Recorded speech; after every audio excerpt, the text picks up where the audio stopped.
दोस्तों एक खूबसूरत महिला जो घर का काम कर रही होती है, तभी अचानक से घर में कोई नहीं होता है सिवाय उस महिला के। एक लड़का जो उसका भतीजा होता है उसको पीछे से जाकर उसको बाहों में जकड़ लेता है और उसके ब्लाउज में हाथ डाल देता है। दोस्तों वो महिला जो होती है वो उससे मना करने लगती है, फिर कहती है कि तुम रात को आना, रात को आने के बाद जो तुम्हें करना है वो कर लेना। लेकिन दोस्तों फिर क्या होता है, अगले दिन जैसे ही वो उसका भतीजा रात के समय में पहुंचता है, पहुंचने के बाद उन दोनों के बीच में एक ऐसा संबंध बनता है, उसके बाद कांड हो जाता है। आखिर इसके पीछे राज क्या होता है ये जानते हैं। नमस्कार दोस्तों, क्राइम स्टोरी में आपका स्वागत है। मैं अफसार सिद्दीकी। अगर आपने हमारे चैनल को सब्सक्राइब नहीं किया, सब्सक्राइब जरूर कर लें। दोस्तों ये सच्ची घटना हम आपको बताने जा रहे हैं। ये घटना जो है बिहार के छपरा जिले के एक छोटे से गांव की। दोस्तों एक बहुत ही एक परिवार में पति पत्नी के अलावा उनका एक भतीजा होता है। पति का नाम होता है राकेश, पति का नाम राकेश होता है और उनकी पत्नी का नाम पूजा होता है। पूजा दिखने बार में बेहद खूबसूरत होती है और उनकी शादी को लगभग 6 से 7 साल हो चुके होते हैं, लेकिन उनको कोई बच्चा नहीं होता। अभी पूजा जो होती है वो भरी जवानी में होती है और उसको ऐसा लगता है कि अभी इसकी नई नई शादी हुई है। और जहाँ भी वो जाती है तो मोहल्ले पड़ोस के लोग डोरे डालने लगते हैं और उस पर गंदे गंदे कमेंट्स करने लगते हैं। मोहल्ले पड़ोस के उस पर गंदे गंदे कमेंट करते हैं तो उसका पति राकेश होता है बहुत ज़्यादा दुखी होने लगता है और सोचने लगता है कि अपनी पत्नी को कैसे सुरक्षित रखे।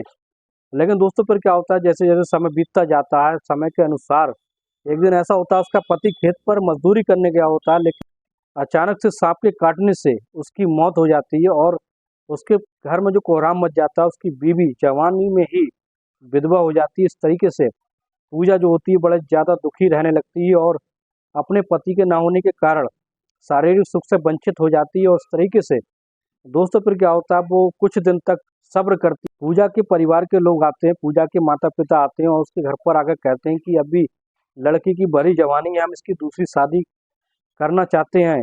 और तभी राकेश के घर वाले जो होते हैं वो मना कर देते हैं, कहते हैं अभी अभी हमारे यहाँ पर गम का माहौल है और अभी हम इसको ले जाने नहीं देंगे, इसलिए कुछ दिन का आप सब्र कर लें, तब ले कि जहाँ चाहे शादी कर सकते हैं, हमें कोई ऐतराज नहीं है। लेकिन दोस्तों एक दिन तक गांव का प्रधान जिसका नाम राजवीर होता है, राजवीर राजवीर जो होता है पूजा के पास आता है और कहता है कि तुम्हारे पति की जो मौत हुई है वो खेत में काम करने से हुई है, इसलिए मैं मुआवजा दिलवा सकता हूँ। अगर तुम चाहो तो मेरे साथ विकास भवन में चलना। और ये कहकर दोस्तों ये कहकर वो चला जाता है। लेकिन पूजा सोचने लगती है कि अगर उससे अच्छा खासा उसके पति की मौत का अगर उससे अच्छा खासा मुआवजा मिल जाएगा तो उसकी लाइफ आसानी से कट जाएगी। ये सोचकर वो प्रधान के घर जाती है और प्रधान राजवीर से कहती है कि मुझे मुआवजा चाहिए। तो प्रधान कहता है ठीक है, कल मेरे साथ तुम विकास भवन में चलना, वहाँ तुम्हारी फॉर्मेलिटी जो पूरी कर लेंगे, फॉर्म भर देंगे और उसके बाद तुम्हें जल्द ही मुआवजा दिलवाने की कोशिश की जाएगी। पूजा जब ये बात सुनती है तो खुश हो जाती है। एक दिन ऐसा होता है, राजवीर जो होता है प्रधान, गांव का प्रधान, अपनी बैग पर बैठाकर पूजा को ले जाता है। ले जाने के बाद दोस्तों उससे कुछ फॉर्मेलिटी पूरी करता है, वहाँ विकास भवन में ले जाकर कुछ साइन वाइन कराता है। कराने के बाद जैसे ही शाम का समय हो जाता है लौटते समय पर, और वो अपनी बैग से आ रहा होता है, बैग से जैसे ही आ रहा होता है तुरंत अपनी बैग पर बैठी पूजा से कहने लगता है कि तुम इतनी दूर क्यों बैठी हो, मेरे पास सट कर बैठो, यहीं तुम गिर गिरागे तो दिक्कत हो जाएगी। क्योंकि उसके प्रधान की नीयत में खोट होती है। पूजा की जवानी से बहुत ज़्यादा अट्रैक्टिव होता है और वो सोचता है उसके साथ कुछ संबंध बनाने के बारे में सोचने लगता है। दोस्तों जैसे ही वो उसके पास प्रधान के निकट आकर बैठ जाती है, जो हवस की वासना जाग उठती है और वो एक साइड में रोड पर, दोस्तों एक साइड में गन्ने के खेत के पास में वहीं पर गाड़ी रोक लेता है। रोकने के बाद पूजा कहती है कि तुमने यहाँ गाड़ी क्यों रोकी, आखिर तुम्हारा मकसद क्या है, घर पर चलो, वैसे ही शाम हो रही है, घर वाले बहुत दुखी होंगे, नाराज होंगे और डांट भी पड़ेगी। लेकिन प्रधान कहता है कि तुम यहाँ काम से आई हो, किसी फालतू काम से नहीं आई हो, बल्कि अपने काम से ही आई हो। और फिर वो प्रधान रोक कर उससे कहता है, पूजा 1.5 लाख की तुम्हें जो धनराशि दिलवा दूंगा, इसमें मेरा क्या फायदा होगा। अगर तुम मेरे साथ, तुम जवान हो और तुम खूबसूरत हो, अगर तुम मेरे साथ संबंध बनाओ तो मैं तुम्हें कुछ नहीं लूंगा तुमसे और तुम्हारा काम बहुत जल्द ही आसानी से करा दूंगा।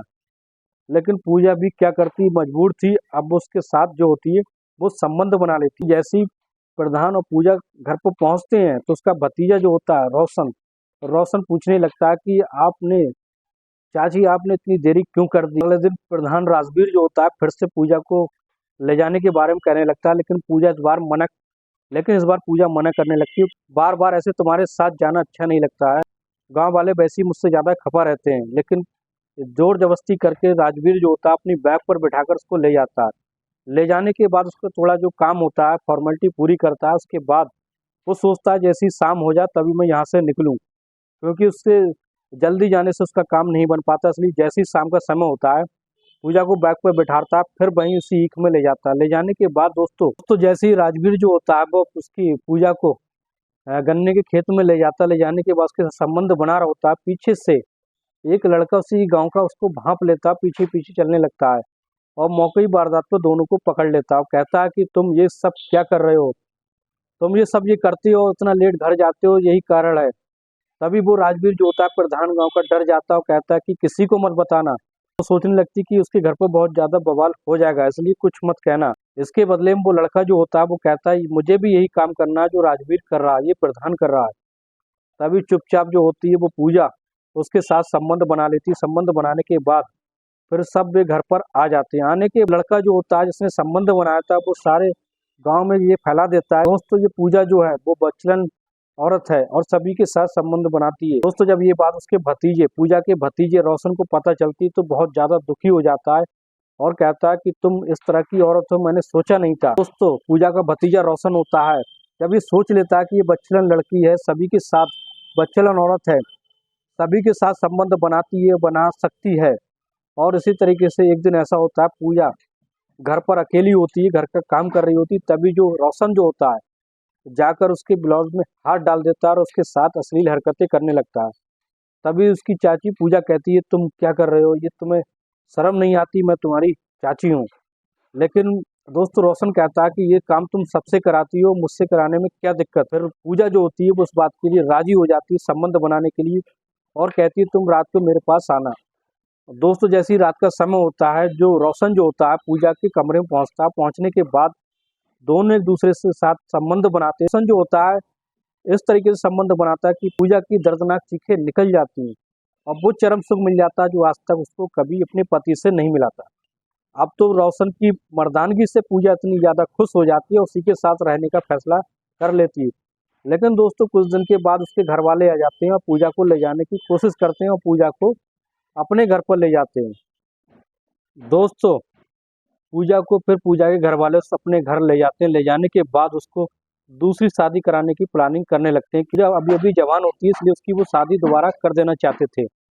लेकिन क्या होता है दोस्तों कुछ दिन के बाद पूजा को फिर अपने भतीजे रोशन की याद आने लगती है, कहने लगती है कि मैं अपने भतीजे रोशन से ही शादी करूंगी। रोशन ने जो उसे चरम सुख दिया था उसको बार बार वही याद आता था और रोशन जो होता है उसका भतीजा रोशन उसका भतीजा जो होता है उसके दिल में उतर चुका था, अब वो उसी के साथ शादी करना चाहती थी। दोस्तों फिर क्या होता है अपने घर वालों की मर्जी के खिलाफ जाकर रोशन से फिर रोशन के घर पर पहुंच जाती है और रोशन से शादी कर लेती है। रहने के बाद दोस्तों फिर उन दोनों की जिंदगी खुशी खुशी अच्छे से गुजारने लगते हैं। दोस्तों भतीजा और चाची का रिश्ता अब पति पत्नी का रिश्ता बन जाता है, अब दोनों बेहद अच्छे तरीके से रहने लगते हैं। तो इस कहानी को सुनाने का मकसद किसी की भावनाओं को ठेस पहुंचाना नहीं होता है, बल्कि सच्ची घटनाओं को आपके सामने लाना होता है।